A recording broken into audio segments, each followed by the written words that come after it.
Hi friends, నమస్తే. నేను మీ నాగేశ్వర్ దేవులపల్లి. మీరు చూస్తున్నారు మన సేవ తెలుగు యూట్యూబ్ ఛానల్. ఫ్రెండ్స్, నిన్న రేవంత్ రెడ్డి గారి అధ్యక్షతన కేబినెట్ మీటింగ్ అనేది జరిగింది.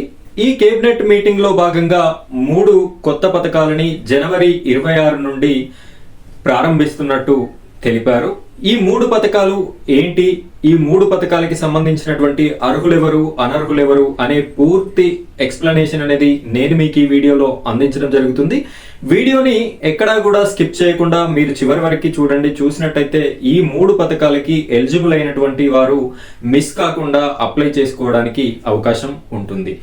మొదటిసారిగా మన వీడియోని, మన ఛానల్ని చూస్తున్న ప్రతి ఒక్కరు కూడా ఈ వీడియోకి ఒక లైక్ చేయండి. అదే విధంగా మన ఛానల్ని సబ్స్క్రైబ్ చేసుకోండి. పక్కన ఉన్నటువంటి బెల్ ఐకాన్ పైన ట్యాప్ చేసి ఆల్ అని సెలెక్ట్ చేసుకోండి. మీరు ఇలా చేసినట్టయితే నేను పెట్టేటటువంటి ప్రతి వీడియో కూడా మీ వరకు నోటిఫికేషన్ రూపంలో రావడం జరుగుతుంది. ఇప్పుడైతే మనం వీడియో విషయానికి వచ్చినట్టయితే జనవరి 26న 3 కొత్త పథకాలు అనేది ప్రారంభించడం జరుగుతుంది అని చెప్పేసి నిన్న కేబినెట్ మీటింగ్ లో భాగంగా రేవంత్ రెడ్డి గారు ప్రెస్ మీట్ పెట్టి చెప్పడం జరిగింది. ఇందులో ఉన్నటువంటి ఫస్ట్ పథకం గురించి మాట్లాడుకున్నట్టయితే రైతు భరోసా. ఇది పూర్వమే కేసీఆర్ గారు ముఖ్యమంత్రిగా ఉన్నప్పుడు రైతు బంధు పేరిట ఎకరానికి 10,000 రూపాయల చొప్పున 2 విడతలుగా 5,000 అనేది ఇచ్చేవారు. అయితే ఈ కాంగ్రెస్ పెద్దలు మేనిఫెస్టోలో మేము గెలిచిన తర్వాత రైతు భరోసాగా పేరు చేంజ్ చేసి 15,000 రూపాయలని విడతకి 7,500 రూపాయలు ఇస్తాము అని చెప్పేసి హామీ ఇవ్వడం జరిగింది. సంవత్సర కాలం గడిచిపోయింది. ఈ సంవత్సరం తర్వాత వారు చెప్పినటువంటి 15,000 రూపాయలని మాత్రం ఇవ్వడం లేదు. కేవలం 12,000 రూపాయలను, 10,000 రూపాయలు ఉన్నటువంటి దానిని 2,000 యాడ్ చేసి 12,000 రూపాయలని విడతకి 6,000 రూపాయల చొప్పున ఇస్తున్నాము అని చెప్పేసి నిన్న క్లారిటీ అనేది ఇవ్వడం జరిగింది. ఇది జనవరి 26 తారీఖు రోజున ప్రారంభం కానుంది. అయితే ఇంతకు ముందు కేసీఆర్ గవర్నమెంట్ లో వచ్చినటువంటి ప్రతి ఒక్కరికి రైతు భరోసా అనేది వచ్చేటటువంటి అవకాశం లేదు. ఎవరెవరికి రాదు అంటే రాళ్ళు, రప్పలు, అదే విధంగా ఫ్లాట్స్ కి ఇచ్చేసినటువంటి ల్యాండ్ ఉన్న వాళ్ళు, రోడ్డు విస్తరణలో భాగంగా ల్యాండ్ వెళ్లిపోయిన వారు, అదే విధంగా కమర్షియల్ కాంప్లెక్స్ లకి యూజ్ చేసుకున్నటువంటి అగ్రికల్చర్ ల్యాండ్స్ ఉన్న ప్రతి ఒక్కరికి కూడా ఈ పథకంలో భాగంగా ఈ 12,000 రూపాయలు అనేది ఇప్పటి నుండి రావు. ఎవరైతే వ్యవసాయ భూమి కలిగి ఉండి వ్యవసాయ భూమిని సాగు చేస్తున్నారో, సాగు చేసేటటువంటి ప్రతి ఎకరాకి కూడా 12,000 రూపాయలు అనేది అందేటటువంటి అవకాశం ఉంది అని రేవంత్ రెడ్డి గారు, ముఖ్యమంత్రి గారు ఖచ్చితంగా కరాఖండిగా చెప్పడం అయితే జరిగింది. సో రైతు భరోసాకి సంబంధించినటువంటి విధి విధానాలు అన్ని కూడా ఖరారయ్యాయి. నిన్న క్లారిటీగా చెప్పడం జరిగింది. ఎవరికి వస్తాయి, ఎవరికి రాదు అనేది మీకైతే అర్థమైంది అని చెప్పేసి నేను అనుకుంటున్నాను. ఇది ఫస్ట్ పథకం గురించి. ఇక రెండో పథకం గురించి మాట్లాడుకున్నట్టయితే ఇందిరమ్మ ఆత్మీయ భరోసా. ఇక్కడ ఇందిరమ్మ ఆత్మీయ భరోసా అని పేరుని నామకరణం చేయడం జరిగింది. ఈ పథకంలో భాగంగా ఎవరికి ఈ డబ్బులు వస్తాయంటే ఎవరైతే వ్యవసాయ భూమి లేనటువంటి పేదలు, లేబర్ పని చేసేటటువంటి పేదలు, కూలీ పని చేసేటటువంటి పేదలు ఎవరైతే ఉంటారో, 1 గుంట కూడా వ్యవసాయ భూమి అంటే మీకు ఎంఆర్ఓ ఆఫీస్ నుండి పట్టా పాసు పుస్తకం అనేది లేనట్టయితే, అగ్రికల్చర్ ల్యాండ్ అనేది 1 గుంట కూడా మీ పేరు మీద లేనట్టయితే ఈ యొక్క పథకంలో భాగంగా 12,000 రూపాయలని మీకు ఈ తెలంగాణ రాష్ట్ర ప్రభుత్వం అందించడం జరుగుతుంది అని రేవంత్ రెడ్డి గారు తెలపడం జరిగింది. అయితే దీన్ని ఏ విధంగా గుర్తిస్తారు? ఇప్పుడు నేనున్నాను, నాకు భూమి ఉందా లేదా అని చెప్పేసి ఏ విధంగా గుర్తించడం జరుగుతుంది అంటే, రీసెంట్ గా కులగణన సర్వే అనేది మనకు ఇంటింటికి వచ్చి సర్వే అధికారులు సర్వే అనేది చేయడం జరిగింది. ఈ సర్వేలో భాగంగా మనం ప్రతి ఒక్క ఇన్ఫర్మేషన్ ని ఇవ్వడం జరిగింది.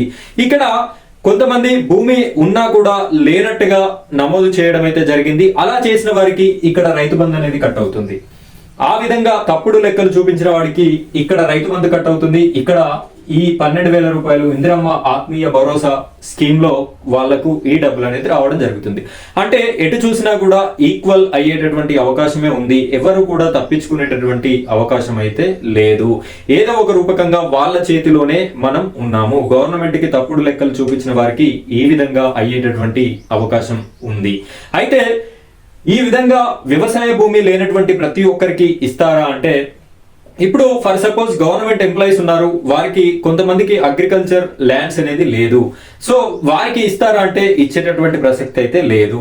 ఎవరికి ఇస్తారు ఈ 12,000 రూపాయలు అంటే వ్యవసాయ భూమి ఉండకూడదు, అదే విధంగా వారు ఇన్కమ్ ట్యాక్స్ కట్టేటటువంటి లిస్ట్ లో ఉండకూడదు, అదే విధంగా వారికి ఇలాంటి పుస్తకం, ఇది మహాత్మా గాంధీ జాతీయ గ్రామీణ ఉపాధి హామీ పథకంలో భాగంగా ఈ పుస్తకాన్ని ఇవ్వడం జరుగుతుంది. ఇది 100 days వర్క్ అని కూడా అంటారు, కరువు పని అని చెప్పేసి కూడా అనడం జరుగుతుంది. దీని జాబ్ కార్డ్ అని చెప్పేసి మనం పిలుస్తాం.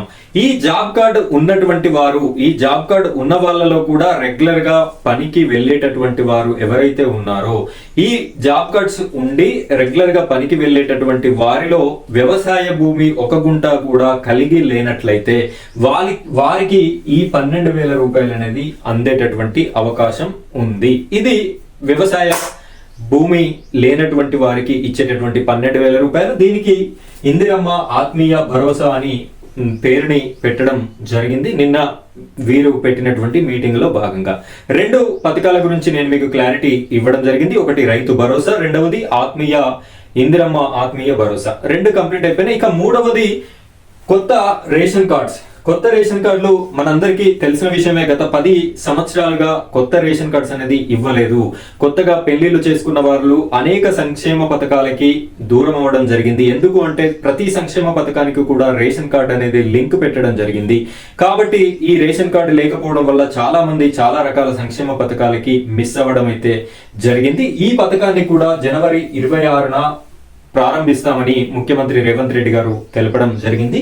ఇందులో రేషన్ కార్డు లేనటువంటి ప్రతి ఒక్కరికి రేషన్ కార్డు అనేది రావడం జరుగుతుంది. వారి అర్హతలను బట్టి పింక్ రేషన్ కార్డా, వైట్ రేషన్ కార్డా అనేది వారికి ఉన్నటువంటి అర్హతలను బట్టి నిర్ణయిస్తారు. అది ఏంటి అంటే ప్రస్తుతానికైతే మనకు ఉన్నటువంటి గైడ్ లైన్స్ ప్రకారం ఇక్కడ మీ యొక్క ఇన్కమ్ సర్టిఫికెట్ లో భాగంగా మీ సంవత్సర ఆదాయం, మీరు మీ సేవ నుండి తీసుకున్నటువంటి ఇన్కమ్ సర్టిఫికెట్ లో మీ సంవత్సర ఆదాయం వచ్చేసి గ్రామీణ ప్రాంతం అయితే 1,50,000 లోపు ఉండాలి. 1,50,000 పైన ఎవరికైనా ఇన్కమ్ ఉన్నట్టయితే వారికి వైట్ రేషన్ కార్డ్ అనేది వచ్చేటటువంటి అవకాశం లేదు. అలాగే పట్టణ ప్రాంతంలో ఉన్నటువంటి వారైతే వారికి 2 లక్షల రూపాయల సంవత్సర ఆదాయం ఉన్నట్టయితే వారికి కూడా ఈ వైట్ రేషన్ కార్డ్ అనేది ఇష్యూ చేయరు. వీటితో పాటుగా అగ్రికల్చర్ ల్యాండ్, తరి భూమి అంటాము. ఈ తరి భూమిని 3.5 ఎకరాలు ఎవరైనా కలిగి ఉన్నట్టయితే కుటుంబంలో వారికి, అదే విధంగా శుష్కి భూమి, మెట్ట భూమి అంటారు, అది 7.5 ఎకరాలు 7 ఎకరాలు కలిగి ఉన్నట్టయితే, లేదు 2 కలిపి 10 ఎకరాలు కలిగి ఉన్నట్టయితే వీరికి కూడా ఈ రేషన్ కార్డ్స్ అనేది ఇచ్చేటటువంటి ప్రసక్తి లేదు. సో ఇవి కొత్త రేషన్ కార్డ్ కి సంబంధించినటువంటి గైడ్ లైన్స్ ఈ విధంగా ఉండడం జరిగింది. నేను ఈ రైతు భరోసాకి సంబంధించి కానీ, అలాగే ఇందిరమ్మ భరోసాకి సంబంధించి కానీ, కొత్త రేషన్ కార్డ్స్ కి సంబంధించి కానీ ఇంకా మనకు క్లారిటీ ఇన్ఫర్మేషన్ అనేది ప్రభుత్వం నుండి రావాల్సి ఉంది. అంటే ఏ సెక్షన్ నుండి ఎప్పుడు జనవరి 26న స్టార్ట్ చేస్తాము అని చెప్పేసి చెప్పడం జరిగింది. వీటికి మళ్ళీ ఏమైనా అప్లికేషన్స్ అడుగుతారా, లేదు అంటే పాత పద్ధతిలోనే ఇవ్వడం జరుగుతుందా? వారి దగ్గర ఉన్నటువంటి డాటా, ప్రజాపాలన డాటా ఉంది, కుటుంబ సర్వే డాటా ఉంది, వాటితోని కంపేర్ చేసుకొని వీటిని ఇస్తారా, లేదు అంటే మళ్ళీ ఏమైనా అప్లికేషన్స్ అనేది అడగడం జరుగుతుందా? అదే విధంగా కొత్త రేషన్ కార్డ్స్ అప్లికేషన్ ఏ విధంగా ఉంటుంది, ఆ అప్లికేషన్ ని ఎలా నింపాలి అనే పూర్తి ఇన్ఫర్మేషన్ తో నేను దీనికి అప్డేటెడ్ వీడియో కూడా చేయడం జరుగుతుంది. ఆ వీడియో చేసిన వెంటనే మీ వరకు వీడియో అనేది రీచ్ కావాలి అంటే మీరు మన ఛానల్ ని సబ్స్క్రైబ్ చేసుకోండి. అలాగే సబ్స్క్రైబ్ పక్కన ఉన్నటువంటి బెల్ ఐకాన్ పైన ట్యాప్ చేసి ఆల్ అని సెలెక్ట్ చేసుకోండి.